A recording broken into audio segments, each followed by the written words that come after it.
Qəlbim səni görəndə niyə belə döyünür? Baxışlarım dən kimi yollarında üyünür. Olar bir sual verim. Dilim yanar deməsəm gəl tutulma sözümdən.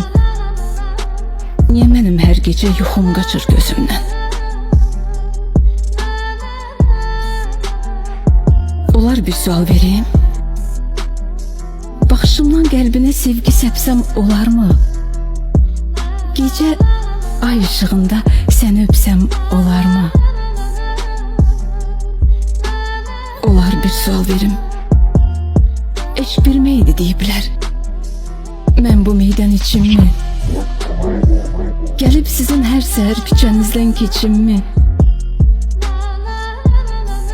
Olar bir sual vereyim. Neyinə bənd olmuşam, bu sevginin neyinə? Nədən hakim olmuşsan Aynur'un ürəyinə?